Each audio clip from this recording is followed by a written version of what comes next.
So, Trump అనుకున్న plan అయితే కరెక్ట్‌గా వర్కౌట్ అయిందని చెప్పాలి.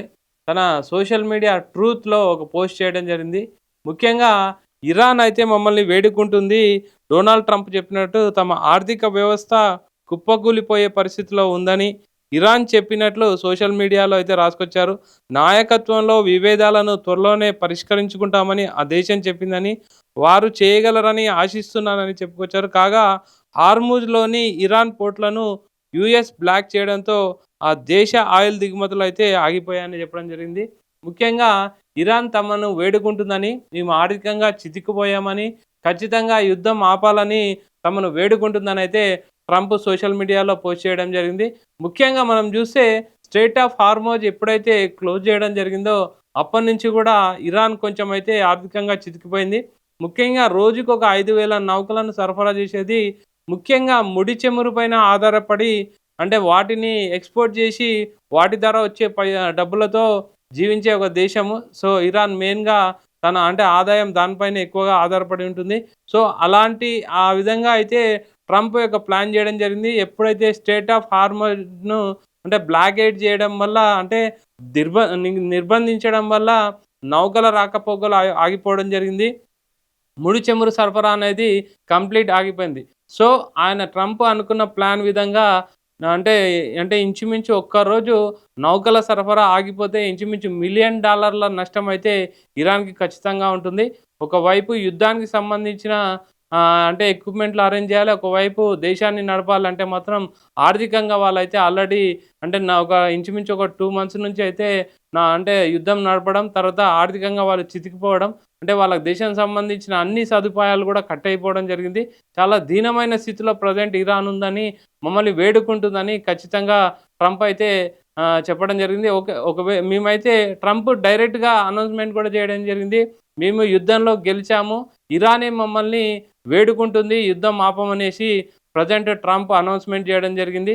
సో, ఓవరాల్‌గా ప్రెజెంట్ స్టేట్ ఆఫ్ హార్మోజ్ దగ్గర పరిస్థితి ఇలా ఉంటే అంటే యుద్ధం వల్ల ఎఫెక్ట్ అంటే ఒపెక్‌లో నుంచి ప్రెజెంట్ అయితే యూఏఈ ఎళ్ళడం అనేది పెద్ద ఎఫెక్ట్ అని చెప్పాలి. అది కూడా కారణం యుద్ధం వల్లనే అనేసి ప్రెజెంట్ అంటే అన్ని వర్గాలు చెప్తున్నాయి. ఒపెక్ అంటే ఆయిల్ అంటే organisation of petroleum producing company అంటే కంట్రీస్ అన్నట్టు పెట్రోలియం ప్రొడ్యూసింగ్ కంట్రీస్ అన్నీ కలిసి ఒక ఆర్గనైజేషన్ ఏర్పాటు చేసుకున్నాయి. అంటే వీటి వల్ల అయితే ఆయిల్ యొక్క నియంత్రణ, ముడి చమురు యొక్క ధర అనేది ఒక క్రమశిక్షణగా ఉంటుంది. ఎప్పుడైతే యూఏఈ అందులో నుంచి అంటే ఔట్ అవ్వడం జరిగిందో, అంటే ఎళ్ళిపోవడం జరిగిందో అది అంటే ప్రపంచానికి సంబంధించి ఇది పెద్ద విషయం అని చెప్పాలి.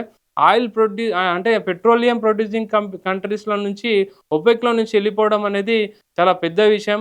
ముఖ్యంగా తాము ఎళ్ళిపోవడానికి మెయిన్ కారణం ఏంటంటే, అంటే ఆయిల్ ప్రొడ్యూసింగ్‌లో మాకు చాలా అన్యాయం జరుగుతుంది ముఖ్యంగా అనేసి ధరల నియంత్రణలో ఆధిపత్య దేశాలే ఎక్కువగా వాడు ఇన్వాల్వ్ అవుతున్నవి. మమ్మల్ని కన్సిడర్ చేయట్లేదనేసి ఒక ఒక మాట చెప్తున్నారు. నెక్స్ట్ అంటే ఇజ్రాయెల్ ఎప్పుడైనా ఇరాన్‌పై అటాక్ చేసే టైంలో గూడా మా పైన గూడా మిసైల్స్ అయితే బాగా అటాక్ అయినాయి. దానికి సంబంధించి గల్ఫ్ దేశాలైతే మాకు ఖచ్చితంగా సపోర్ట్ ఇవ్వలేదని ఇంకొక విషయం గూడా వాళ్ళు చెప్పడం జరిగింది.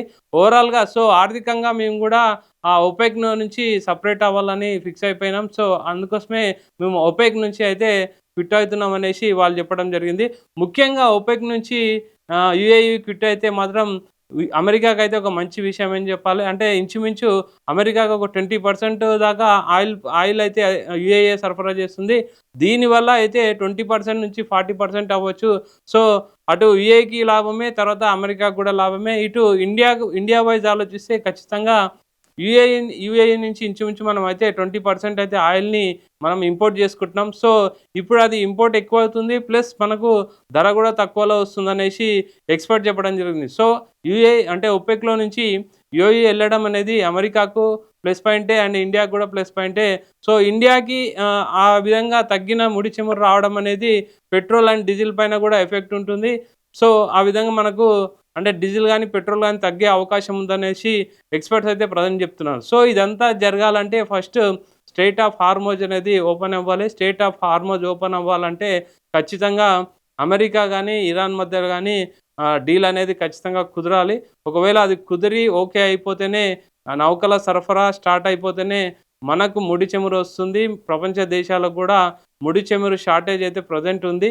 ఓవరాల్‌గా మనం తెలుగు రాష్ట్రాల్లో ముఖ్యంగా చూస్తే గత వారం రోజుల నుంచి కూడా నో స్టాక్స్ బోర్డ్స్ అయితే ఖచ్చితంగా కనిపిస్తున్నాయి. సో, ఇవన్నీ అంటే యుద్ధం యొక్క ఎఫెక్ట్ ఒపెక్ నుంచి యూఏఈ వెళ్ళిపోవడం గానీ, అంటే పెట్రోల్, డీజిల్ ధరలు పెరగడం గానీ, ఇవన్నీ అంటే సామాన్య మానవుడిపై అంటే నిత్యావసర వస్తువులు పెరగడం అన్నీ గూడా యుద్ధం యొక్క ఎఫెక్టే. సో, ఖచ్చితంగా ఈ యొక్క అంటే ఆల్రెడీ రెండో దఫా చర్చలయినాయి. ప్రెజెంట్ అయితే చర్చలు ఏం లేవని జెప్తున్నారు. ఇరాన్ మాత్రం స్ట్రెయిట్ ఆఫ్ హార్మోజ్‌ను నిర్బంధించే విషయాన్ని పక్కన పెట్టేసేయండి. స్ట్రెయిట్ ఆఫ్ హార్మోజ్‌ను ఓపెన్ చేద్దాం, ప్రజెంట్ యుద్ధం ఆపేద్దామనైతే అంటే అమెరికాను వేడుకుంటుందనైతే సోషల్ మీడియాలో అయితే ప్రెజెంట్ అయితే ప్రచారం అవుతుంది.